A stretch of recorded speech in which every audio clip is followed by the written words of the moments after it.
विठ्ठल विठ्ठल जय हरि विठ्ठल विठ्ठल विठ्ठल पहावा विठ्ठल विठ्ठल विठ्ठल पहावा विठ्ठल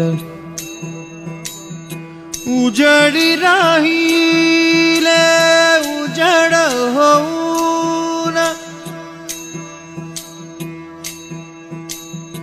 उजडी राहिले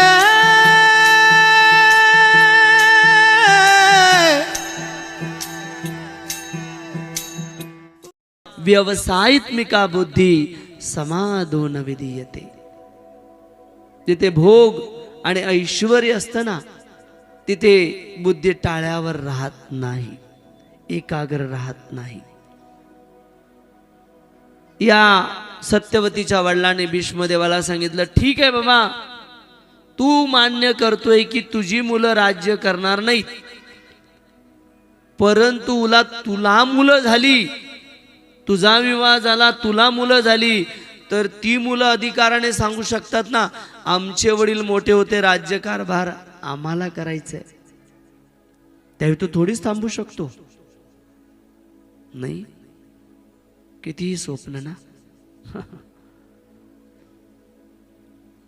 परंतु पुत्र याला म्हणतात, द्रैवतने वचन घेतलं की जर तुम्हाला ही भीती असेल की माझी मुलं या राजकारभारावरती हक्क देतील, तर मी वचन देतो,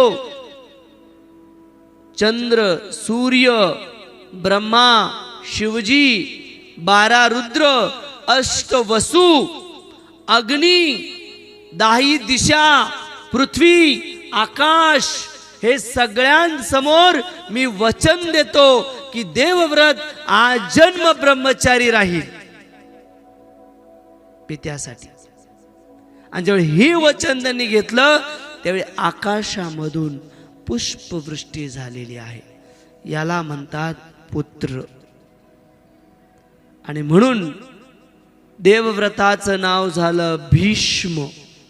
भीष्म प्रतिज्ञा घेतलेली आहे. राजमहलामध्ये राहून ब्रह्मचार्याचं पालन करणे इतकं सोपं नाहीये. म्हणून भीष्म प्रतिज्ञा घेतल्यामुळे त्यांचं नाव झालं भीष्म. याला म्हणतात पुत्र.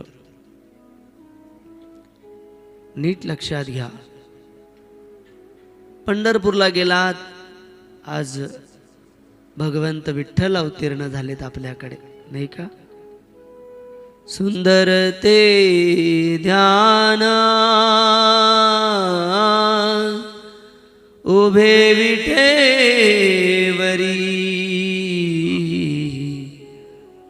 सुंदर ते ध्यान उभे विठेवरी, कर कटेवरी ठेवून या. कोणामुळे प्रकट झाले? पुंडलिकामुळे. पुंडलिकाच्या भेटी परब्रह्म आले गा. काय करत होते पुंडलिक? तरुण मुलांना लक्षात ठेवा, काही केलं नाही पुंडलिकांनी. त्याच्या गुरुने त्याला सांगितलं, कुकुट मुनींनी, 2च गोष्टी कर म्हणे. एक, आई वडिलांची सेवा कर, आणि दुसरं, भगवंताचं नामस्मरण कर. भगवंत तुझ्या भेटीला आल्याशिवाय राहत नाही. ही आहे आमची संस्कृती. ही आहे आमच्या जीवनाचं ध्येय.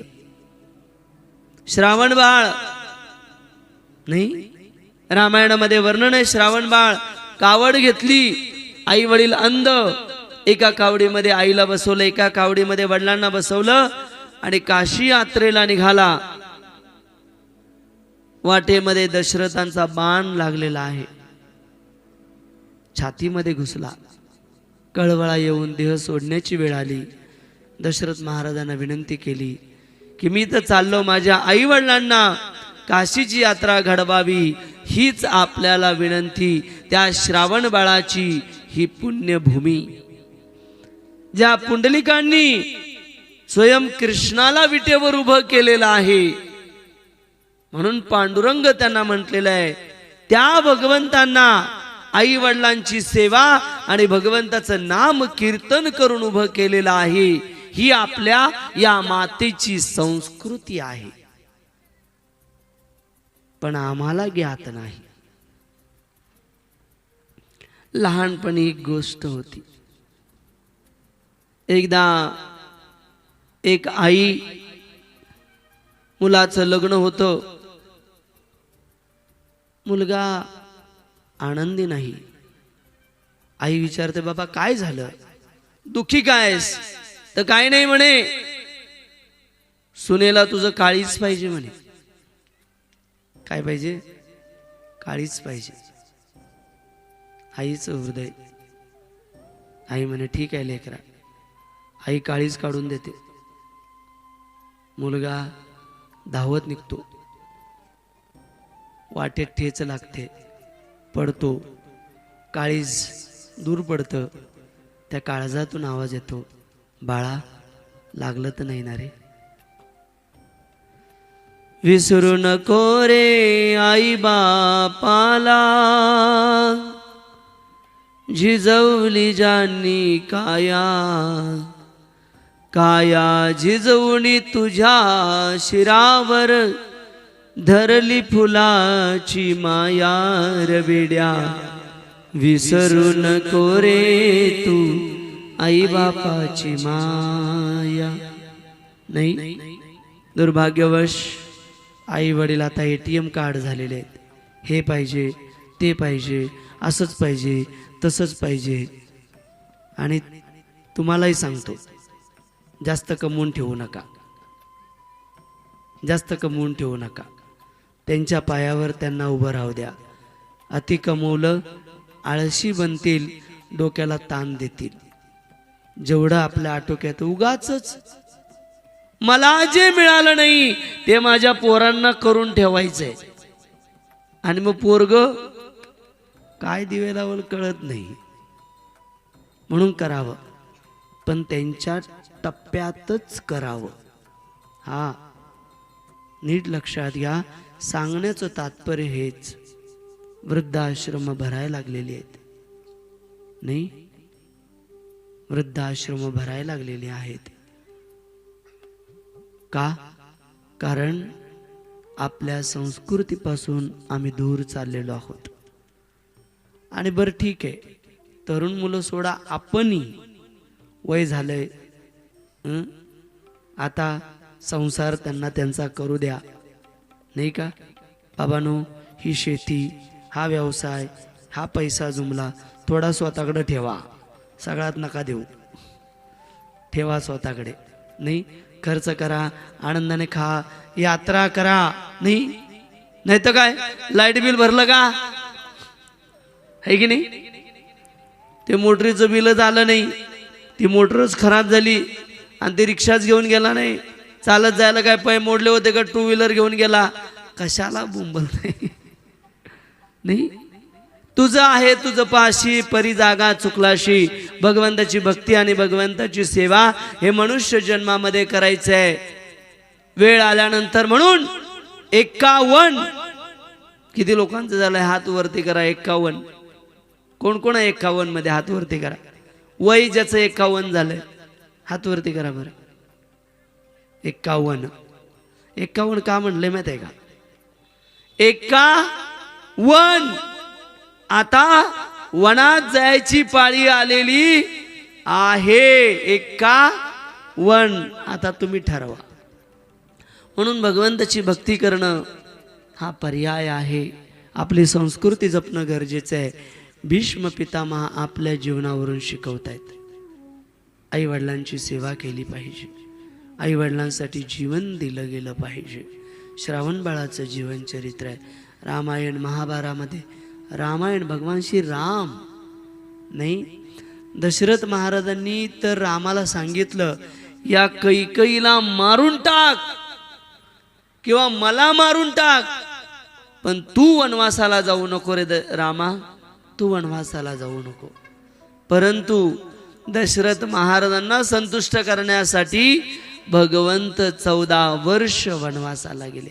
एक वचन, वडिलांच्या वचना पालन करण्यासाठी. ही आहे आपली संस्कृती, हा आहे आपला धर्म. परंतु दुर्भाग्यवश आम्ही विसरून चाललेलो आहोत. हे भीष्मदेवांच्या जीवनचरित्रावरून आपल्याला शिकायचं आहे. भीष्मदेव आता फार मोठा इतिहास आहे. सत्यवतीशी शंतनू महाराजांचा विवाह झाला. चित्रवर्य आणि विचित्रवर्य दोघेही राजा झाले, परंतु दोघेही लवकर मेले. एकही नातू नाही. काय करावं? मग सत्यवतीचा अजून एक पुत्र होता पराशर मुनी, त्यांना बोलवण्यात आलं. व्यासदेव. त्यांचे अजून एक पुत्र होते, त्यांना बोलवलं. आणि अंबिका आणि अंबालिका तिच्यापासून मग पांडू आणि धृतराष्ट्र यांचा जन्म झालेला आहे. आणि दासीपुत्रापासून विदुराचा जन्म झालेला आहे. आणि अशा प्रकारे आता कुरुवंश वाढू लागला भीष्म पितामहांच्या छत्रछायेखाली. फार सुंदर भीष्मदेवांचा इतिहास आहे. भीष्मदेव महाभारतात मध्ये युद्धापर्यंत आले. युद्धाच्या मधले काही एक दोन प्रसंग आपण चर्चा करू आणि मग आपण भीष्मदेवांच्या जीवनचरित्रामध्ये जो सगळ्यात महत्त्वाचा भाग आहे, आपल्या जीवनामध्ये मृत्यू कसा असायला पाहिजे, मृत्यूच्या वेळी काय होतं, मृत्यूच्या वेळी आपली स्थिती काय होणार आहे, याची चर्चा आपण करू. परंतु भगवंतावर आश्रित असणारे भक्त, त्यांची गती कशी होते याचं उदाहरण महाभारताच्या युद्धामध्ये आहे. महाभारताचं युद्ध सुरू झालं. पांडवांनी कौरवांना सांगितलं 5 गावं द्या, बाकी काही नको. दुर्योधन म्हणे सुईच्या टोकावर राहील इतकी देखील जमीन मी तुम्हाला देणार, घ्यायची असेल तर युद्ध करून घ्या. हे दुर्योधनाचे शब्द आहेत. एकीकडे 11 अक्षयिणी सेना आणि एकीकडे 7 अक्षयिणी सेना. युद्धभूमीच्या आधी सगळेजण कौरवांकडून दुर्योधन आणि पांडवांकडून अर्जुन सेना वेगवेगळ्या राजाकडे जाऊन सेना मागण्यासाठी जातात. दोघही द्वारकेला पोहोचतात भगवान कृष्णाकडे. बलरामजीने सांगितलं मी युद्ध करणार नाही बाबा, मी चाललो तीर्थयात्रेला. कृष्णाने सांगितलं, कृष्ण झोपले होते ज्यावेळी दोघेही द्वारकेला गेले. कृष्ण झोपले होते आणि झोपले होते त्यावेळी दुर्योधन डोक्याजवळ बसला आणि अर्जुन चरणाजवळ बसलेले आहेत. दुर्योधन पहिला गेलेला आहे, अर्जुन दुसरा गेलेला आहे भगवंताच्या कक्षेमध्ये, भगवंताच्या रूम मध्ये. भगवंत उठले, अर्जुनाला पाहिलं. अर्जुना कधी आलास? आत्ताच आलो भगवंता. दुर्योधन म्हणे मी पण आलो आहे. भगवंत अच्छा तू पण आलाय का? बर काय प्रयोजन? काही प्रयोजन नाही भगवंता, युद्ध सुरू होत आहे आणि त्यासाठीच तुमच्याकडे याचना करण्यासाठी आलो. भगवंताने सांगितलं थांबा थांबा थांबा थांबा थांबा. 2 गोष्टी आहेत म्हणे, एक मी आणि माझी नारायणी सेना, अपराजित नारायणी सेना आहे. आणि एक आहे मी, अस्त्र उचलणार नाही. तुम्हाला काय पाहिजे ते घ्या. अर्जुना काय हवंय तुला? भगवंता मला तुमची नारायणी सेना नको, मला फक्त हवंय तुम्ही हवेत. दुर्योधन खुश झाला. अस्त्र उचलणार नाही, काय घेऊन करायचंय? सेना मिळाली आहे की नाही? इतकी मोठी सेना, यादवी सेना, नारायणी सेना. खुश दुर्योधन. ते म्हणे ठीक आहे भगवंता, मी आता नारायणी सेना घेतो, तुम्ही तर युद्ध करणार नाही म्हणल्यावर काय? भगवंताने अर्जुनाला विचारलं, अर्जुना अरे दूध ले गया दुर्योधन, छाछ रह गया तेरे हाथ. दूध ले गया दुर्योधन, माखन ले गया दुर्योधन, छाछ रह गया तेरे हाथ. अर्जुन म्हणतो क्या करूं माखन लेकर जबकि माखन चोर है मेरे साथ. नाही, आयुष्यामध्ये अशी अवस्था नक्कीच येईल की भौतिक ऐश्वर्य का भक्ती. पांडवांच्या जीवनात ते आलं. अर्जुनाने सांगितलं, भगवंता बाकी काही करू नका, माझ्या जीवनाची डोर, माझ्या जीवनाची डोर, माझ्या रथाची डोर तुम्ही चालवा, बस. हे आहे मनुष्य जीवनाचा उद्देश.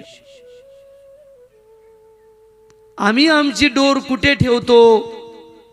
आम्ही आमची डोर LIC पॉलिसीमध्ये ठेवतो का? आम्ही आमच्या जीवनाची डोर जमीन जुमल्यात ठेवतो का? मोठ्या घरामध्ये नाही. आणि नीट लक्षात ठेवा, कितीही काही केलं तर प्रत्येक जण दुःखी आहे. कारण भगवंतांनी या भौतिक जगाला नाव दिलेलं आहे, दुःखालय अशाश्वतम. राजा असो किंवा रंक असो, भगवंतांनी सांगितलेलं आहे. संसार दावदहनिल कुल भीषणेरो ज्वालावली अतिदग्ध तनूरुहास्य. हे भौतिक जगत सगळीकडे ज्वाला लागलेले आहेत. प्रत्येक जण दुःखी आहे. फक्त दिखावा चाललाय व दिखावा. त्याच्याकडे गाडी आली, अरे सुखी आनंदी, वा वा वा. त्याच्याकडे घर बांधलं, जमीन घेतली, सुखी वाटतं? नाही. तुम्हाला एक गोष्ट सांगतो, पटते का बघा. एकदा एका गावामध्ये एक सर्कस लागते. सर्कसीमध्ये मोठी सर्कस, तंबू येतो, तंबूमध्ये अनाउन्समेंट होते गावात की सर्कस आलेले. 1 रुपयामध्ये सर्कस. किती रुपयामध्ये? 1 रुपयामध्ये सर्कस. सगळी लाईन लागते. पण नियम हा आहे की सर्कसची तंबूमध्ये एका वेळी एकच व्यक्ती जाणार आणि सर्कस बघणार. आणि असं ठीक आहे, अख्खं गाव लागतं त्या चौकीवरती तिकीट घ्यायला. सगळे गावातले प्रतिष्ठित लोक येतात. 1 रुपयाला सर्कस बघायला मिळणार. सगळे खुश. पहिला व्यक्ती तिकीट काढतो. 1 रुपयाची सर्कस. हा भला मोठा तंबू. तंबूमध्ये प्रवेश करतो. पहिला माणूस बघतो, अरे सगळा अंधार आहे, कोणीच नाही. विचारतो, कोणी आहे का? मला सर्कस बघायची आहे, 1 रुपया दिलाय. काही आवाज येत नाही. परत ओरडतो, कोणी आहे का? 1 रुपया दिलाय, मला सर्कस बघायची आहे. पाठीमागे 6.5 फुटाचा पैलवान उभा राहतो. खांद्यावर हात ठेवतो. काय रे, काय झालं?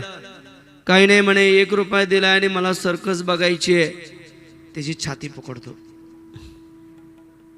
तुझ्या बापाने 1 रुपयात सर्कस बघितला होता का? धरतो आणि तो पैलवान पहिल्या माणसाला बेदम धोपडतो. चांगला चोप चोप चोपतो. म्हणे चल बाहेर. 1 रुपयात सर्कस बघायला निघाला. बाहेर निघाला, तंबूच्या बाहेर पाहिलं. एवढी मोठी लाईन आहे, कसं सांगावं, मारलाय.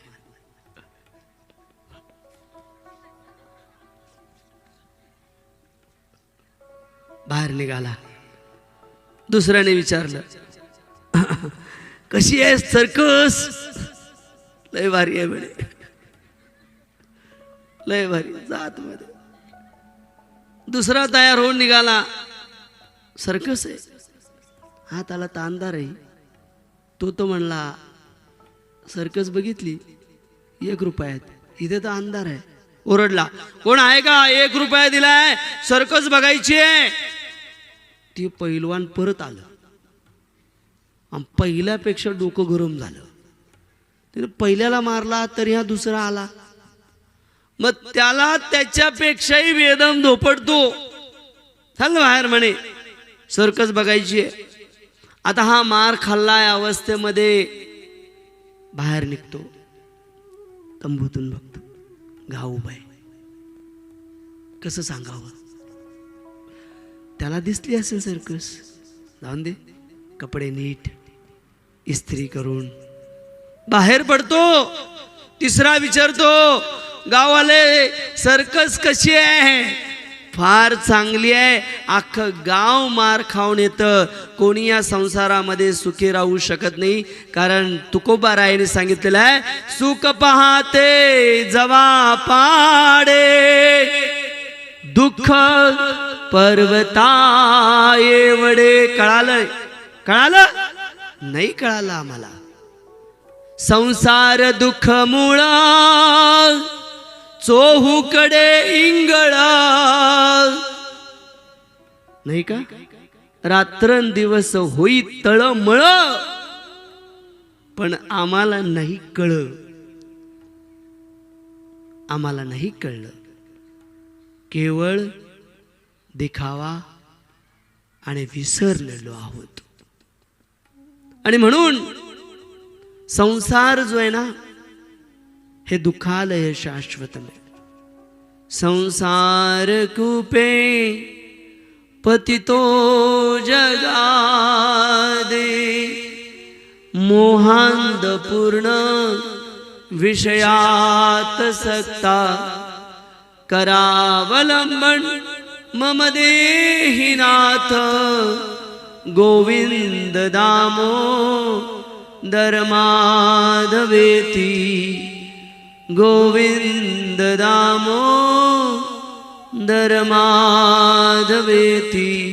संसार कूपे, हा संसार एक विहीर आहे हो. संसार कूपे पतितो जगादे. आणि अंधारी विहिरीमध्ये आम्ही अडकलेलो आहोत. का अडकलेलो आहोत? मोहाने आंधळे झालेलो आहोत. आता मिळेल सुख, आता मिळेल सुख, आता मिळेल सुख, आता मिळेल सुख. नाही, मोहाने आंधळे झालेलो आहोत. मोहांध पूर्ण विषयात सक्ता. छोट्या छोट्या विषयांमध्ये आम्ही आसक्त झालेलो आहोत. आमचं घर, आमचं कुटुंब, आमची पत्नी, आमची मुलं, आमचा पती, आमचं गाव. नाही, मोहांध पूर्ण विषयात सक्ता. कुलशेखर महाराज सांगतात, भगवंता करावलंबन मम देही नाथ. या शरीराचे स्वामी, ज्यांचे हात अत्यंत लांब आहेत, नरसिंहदेव, कृपा करून माझ्यावर कृपा करा आणि मला या भौतिक जगातून बाहेर काढा. तर म्हणून नीट लक्षात घ्या, आयुष्यामध्ये आपल्याला भगवंताची भक्ती करायची आहे. भीष्म पितामह शिकवतायत. भीष्म पितामहा इथे अर्जुन त्याने शिकवलं की भगवंताची भक्ती हे जीवनाचा उद्देश आहे. नाही तर काय, हा भातुकलीचा खेळ आहे हो. चर्चा करू नंतर. भीष्म पितामहांच्या युद्धाच्या प्रसंगामध्ये आपण जाऊ. युद्ध सुरू आहे. 9 दिवस युद्धाला झाले. पांडवांकडे सगळे वीर अजून तसेच आहेत. जास्त सैनिक मरेना. कौरवांचेही मरेना, भीष्म पितामह आहेत. परंतु दुर्योधन चिडला. भीष्म पितामहांकडे गेला आणि भीष्म पितामहांना म्हणाला की पितामह, कृपा करून सेनापती पद सोडा. जर तुम्हाला पांडवांना मारता येत नसेल तर सेनापती पद सोडून द्या. तुमचा मोह नक्कीच पांडवांच्या बाजूने आहे.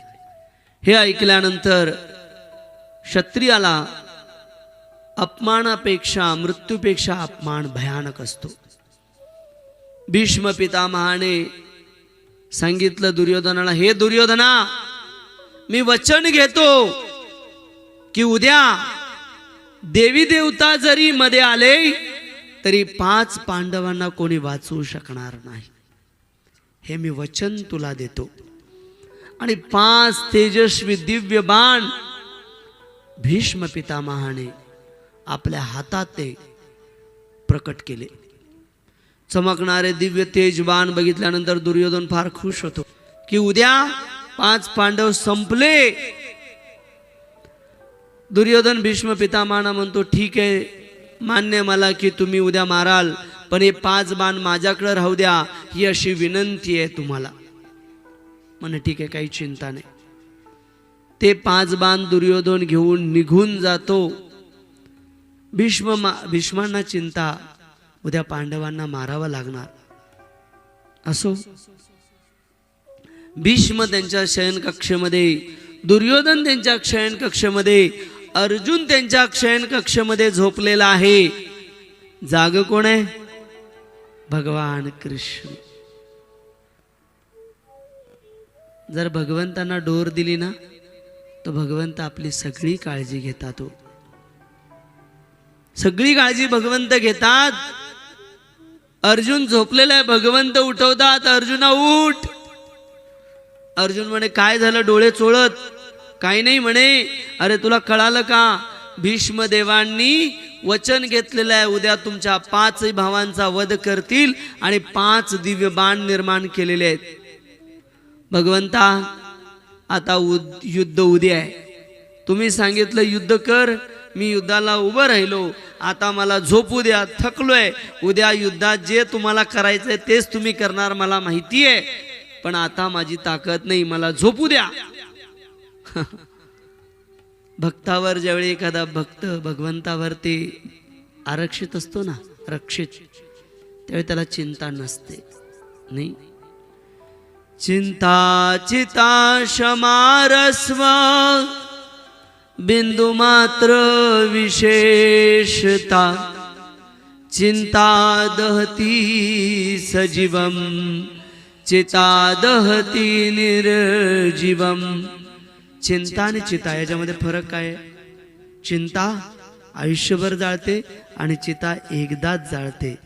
मग ती चिंता त्या भगवंतावरती सोडायची आहे की आपल्यालाच वहन करायची आहे, ते आपल्यावरती आहे. अर्जुनाने सांगितलं, भगवंता बाबा आता तुला जे करायचं ते कर. भगवंताने अर्जुनला उठवलं, अर्जुना झोपू नकोच, उठ, असं कर. पहिलं तर दुर्योधनाकडे जा आणि दुर्योधनाला ते 5 बाण माग. अर्जुन म्हणे मला कशाला देईल, त्याचं तर ते स्वप्न आहे. लहानपणापासून तो आम्हाला मारण्याचं स्वप्न बघतोय. आज त्याचं ते स्वप्न पूर्ण हो देईल, तर तो आम्हाला कशाला ते बाण देईल. नीट लक्षात घ्या, आपण केलेली सेवा भगवंत विसरते, आपण विसरू, परंतु आपण भगवंताची केलेली सेवा भगवंत विसरत नाहीत. भगवंत अर्जुनाला म्हणाले, तू चिंता करू नकोस, मी तुला सांगतो ऐक. झालं असं होतं, ज्यावेळी पांडव वनवासामध्ये होते त्यावेळी कौरव पांडवांना मारण्यासाठी गेले होते. महाभारतामध्ये वर्णन आहे. शकुनी, कर्ण, दुःशासन, दुर्योधन, अश्वत्थामा, विकर्ण, हे सगळे जयद्रथ सगळे गेले होते चालून. पण झालं असं होतं की एक गंधर्व, चित्रांगद नावाचे गंधर्व, त्यांच्या परिवारासह पाण्यामध्ये क्रीडा करत असताना दुर्योधनाची आसक्ती झाली त्या गंधर्विकांवरती. म्हणून दुर्योधनने त्यांना बंदी करण्याचा प्रयत्न केला. त्या चित्ररथ गंधर्वाने दुर्योधनाला बंदी बनवलं होतं आणि दुर्योधनाला बंदी बनवल्यानंतर दुर्योधनाला मारण्याचा प्रयत्न केला. काही संरक्षक युधिष्ठिर महाराजांकडे धावत आले, म्हणाले दुर्योधनाला मारण्याचा प्रयत्न चाललाय, तुम्ही त्याला वाचवा. युधिष्ठिर महाराजांनी भीम आणि अर्जुनाला सांगितलं, जाऊन तुम्ही चित्ररथाकडून दुर्योधनाला सोडवा. भीम म्हणे, बरं झालं, आपलं काम त्यांनी केलं, आता जाऊ दे, आपल्यालाच मारायला आला होता. भीम फार सुंदर एक सिद्धांत सांगतात, हा जपला पाहिजे आपण सगळ्यांनी. युधिष्ठिर महाराज सांगतात भीमाला, हे बघ, ज्यावेळी आपलं घरात भांडणं होतं ना, त्यावेळी 100 आणि 5 आहोत. घरात भांडण चाललं ना, 100 आणि 5. पण जेव्हा बाहेरून कोणी भांडण करतो त्यावेळी आपण किती आहोत? 105. हे लक्षात ठेव. जा आणि वाचव दुर्योधनाला. आणि मग अर्जुन आणि भीम त्यावेळी दुर्योधनाकडे जातात, चित्ररथ गंधर्वाला विनंती करतात. चित्ररथ गंधर्व सोडून देतो आणि त्यावेळी दुर्योधन म्हणालेला असतो, अर्जुना माग, या प्राणाच्या मोबदल्यात तुला काय पाहिजे ते माग. अर्जुनाने सांगितलं असतं वेळ आल्यावर मागेन. आणि अर्जुन हे विसरलेला असतो, परंतु भगवंत विसरलेले नसतात. आपण केलेली सेवा विसरतो, परंतु भगवंत ती सेवा विसरत नाहीत. नीट लक्षात ठेवा. भगवंताने अर्जुनाला सांगितलं जा आणि ते बाण घेऊन ये. अर्जुन गेला रात्री दुर्योधनाकडे, ते बाण मागितले. दुर्योधनाने 5 बाण देऊन टाकले. जा आता घेऊन, काय करणार, क्षत्रिय शेवटी. 5 बाण दिले, अर्जुन घेऊन आला. ते 5 बाण कृष्णाच्या हातात दिले. कृष्णा हे 5 बाण, कृष्णाने पाहिलं, धन्यवाद, जाऊन झोप आता तू, आता माझं काम झालं. कारण भीष्माने प्रतिज्ञा घेतली होती, साधारण कोणी प्रतिज्ञा नाही घेतली बाबा. 5 बाण ठेवून दिले. कृष्णही झोपले. आता उद्या बघू रणांगणामध्ये. रणांगण ठरलं. 10वा दिवस उजेडलेला आहे. भीष्म पितामहाने द्रोणाचार्य दुर्योधनाकडे पाहिलं, दुर्योधन आज मी वचन घेतलेलं आहे, 33 कोटी देवता जरी मध्ये आले तरी 5 पांडवांना कोणी वाचवू शकणार नाही. आण माझे ते 5 बाण. दुर्योधन खजील झाला. सांगितलं, रात्री अर्जुन आला आणि तो घेऊन गेला.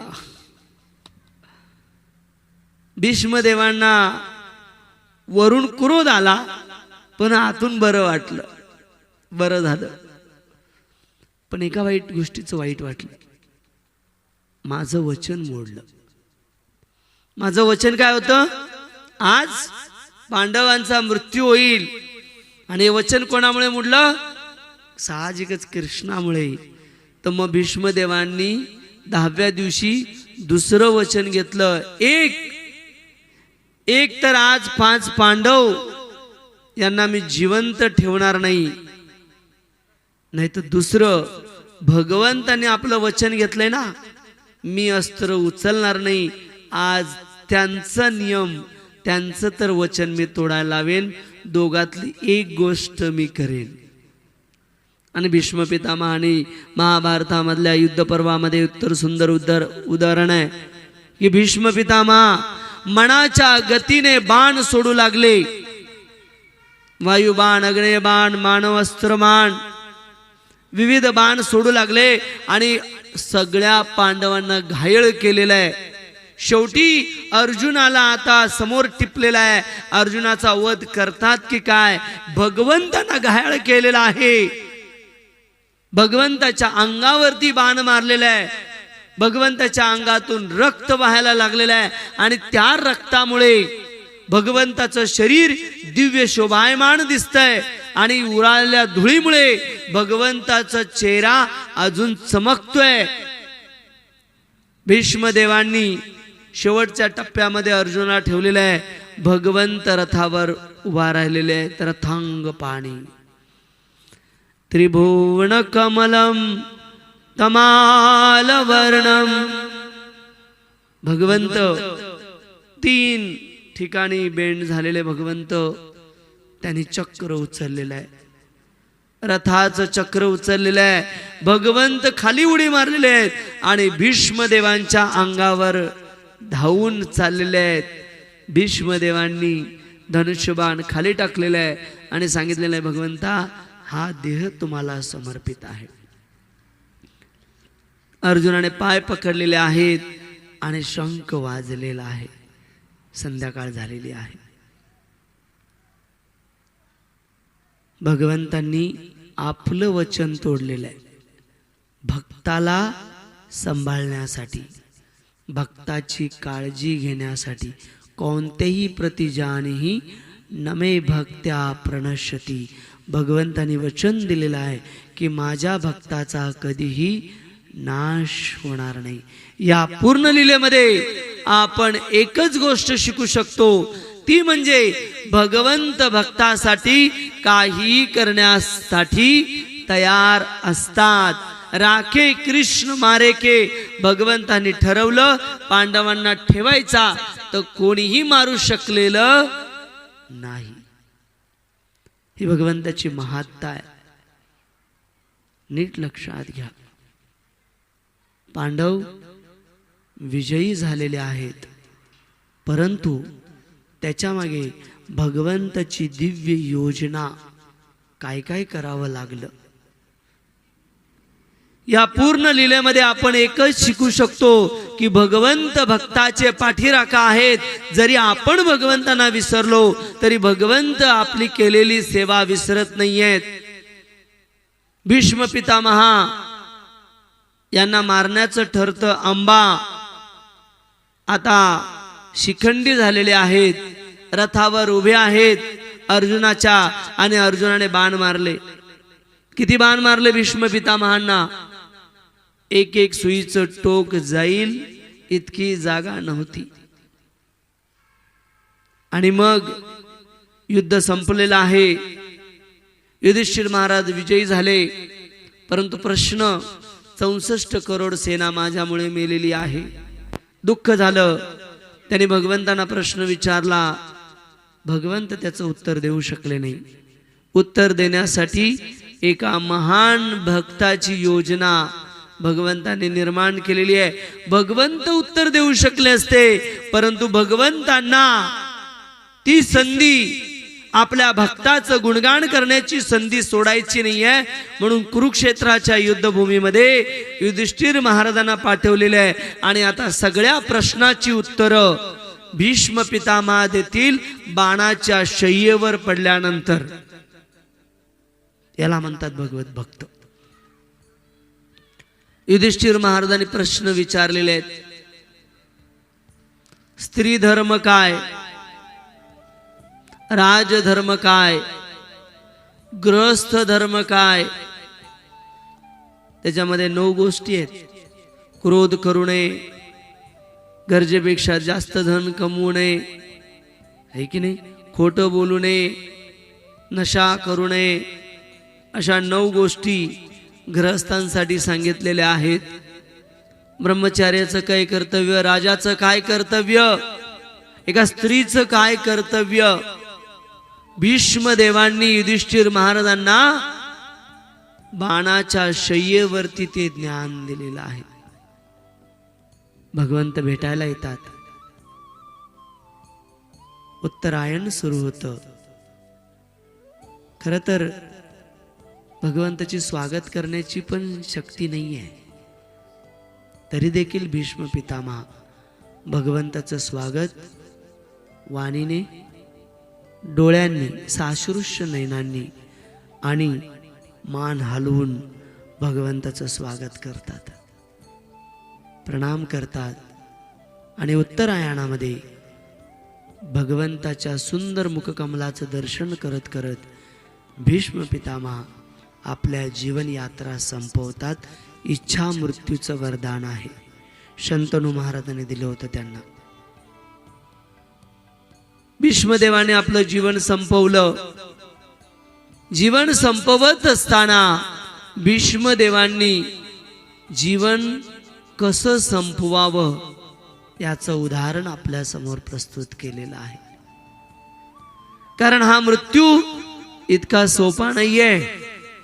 हो, फार सुंदर सांगितलेलं आहे शास्त्रामध्ये काय होतं या शरीराचं मृत्यूच्या वेळी. कंठावरोधन, कफ, वात, पित्त. सोपं नाही आहे शरीर, नाही. अंगम गलिदम पडितम मुंडम, अंग सुरकुत्या पडायला लागतात, ठीक नाही. डोक्यावरचे केस गळायला लागतात. अंगम पलिदम पडितम मुंडम, दशविहिनी जातू तुंडम. खोबऱ्याची वाटी होते, दात पडायला लागतात. ऊर्ध्वहित्वा गृहीत्वा दंडम, हातामध्ये काठी येते. तदपि न मुंचती आशा पिंडम, तरी आशा संपत नाही, आशा संपत नाही.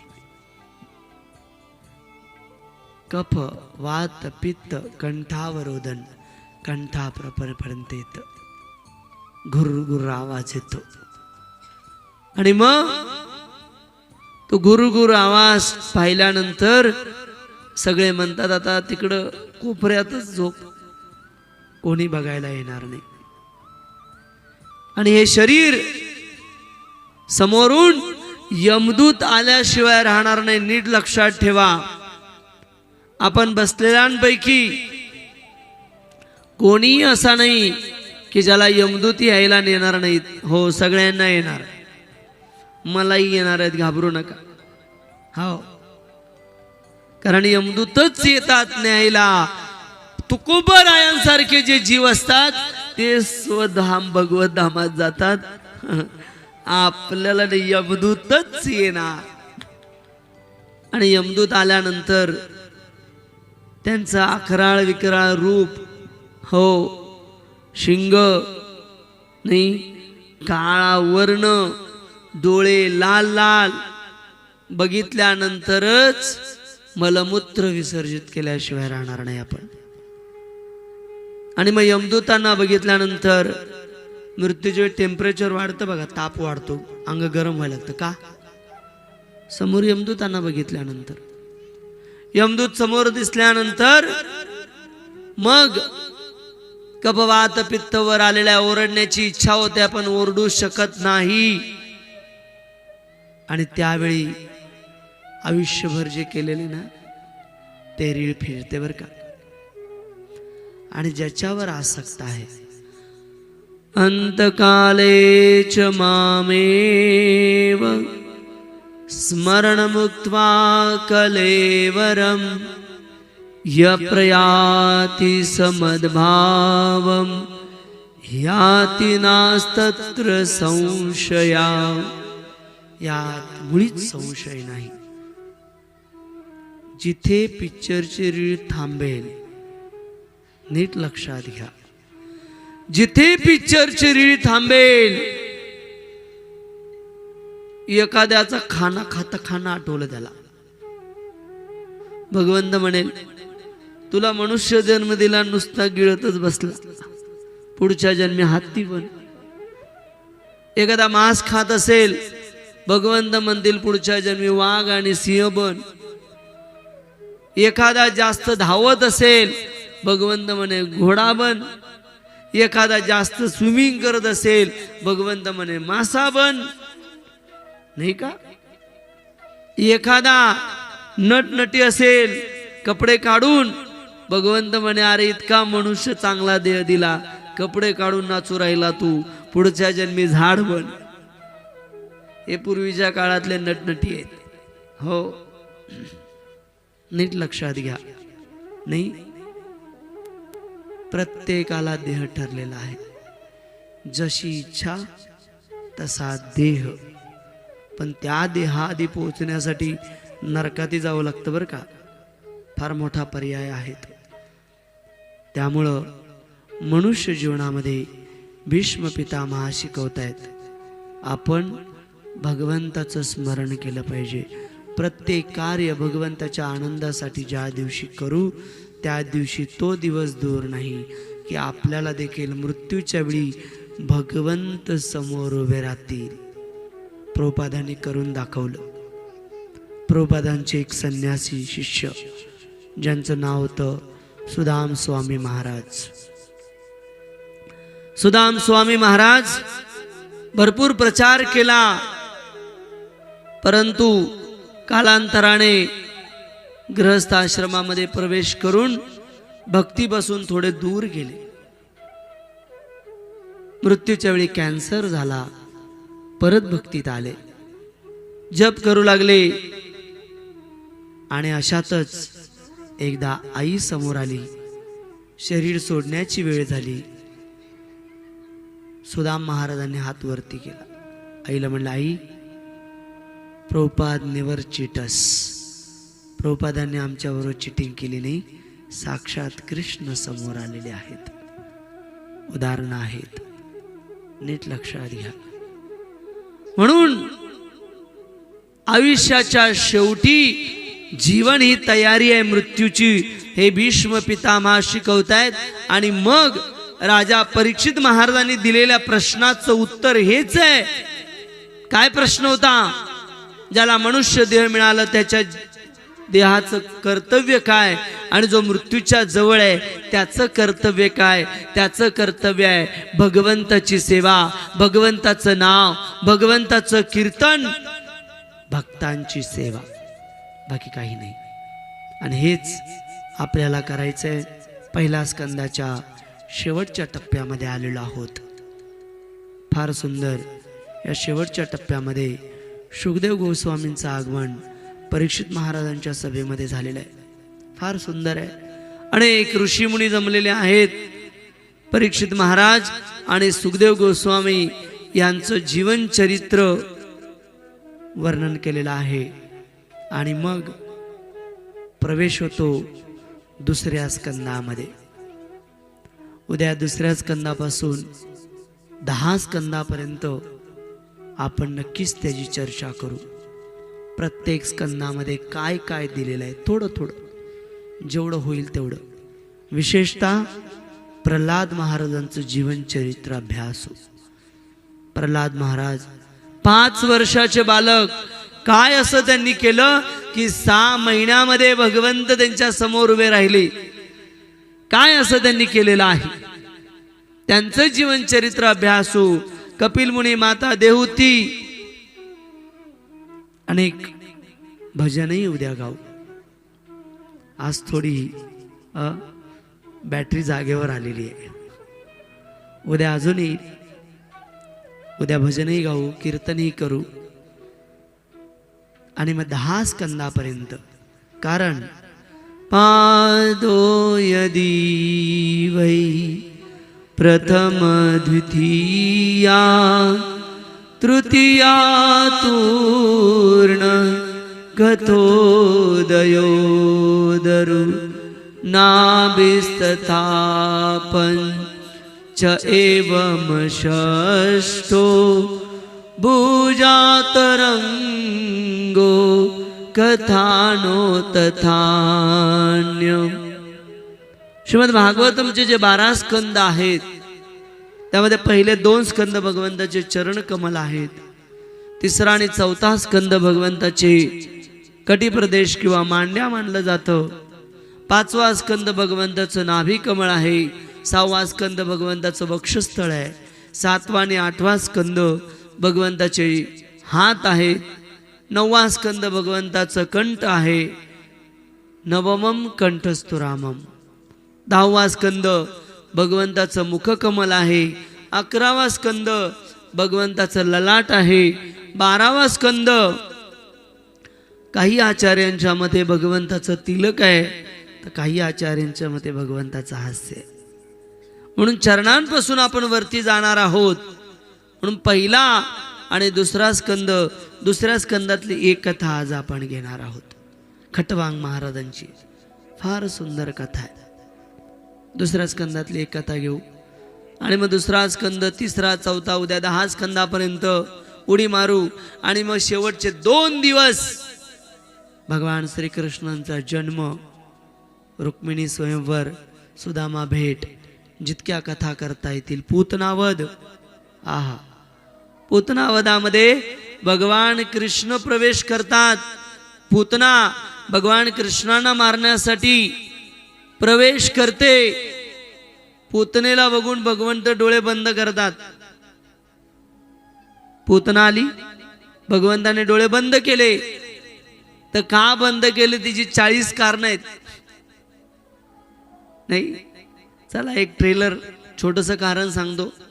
40 कारणामध्ये एक आहे, भगवंतांनी डोळे बंद केले आणि भगवंत कोणाचं स्मरण करतायत? शिवजींचं. भगवंत शिवजीला म्हणतात, हे शिवजी, मी गोकुळमध्ये आलो दही दूध माखण खाण्यासाठी आणि पूतना आली विष देण्यासाठी. काय हा विरोधाभास आहे? माझं काम आहे दही दूध माखण खाणं, तुमचं काम आहे विष पिणं. मी काही विष पिणार नाही भगवंता, तुम्ही या आणि हिचं विष पिऊन माझ्या मार्फत हिचा उद्धार करा. म्हणून भगवान कृष्णाने डोळे मिटलेले आहेत पुतनेचा प्रवेश झाल्यानंतर. अशी 40 कारणं आहेत. सुंदर आहे श्रीमद भागवतमच्या 11 आणि 12 स्कंद, त्याची चर्चा करू. परंतु दुसऱ्या स्कंदाच्या पहिल्या अध्यायामध्ये खटवांग महाराजांची कथा येते. 2 श्लोकात आहे, 2 श्लोक आहेत, परंतु परिपूर्ण जीवन परिवर्तन करण्यासाठी फार गरजेचे.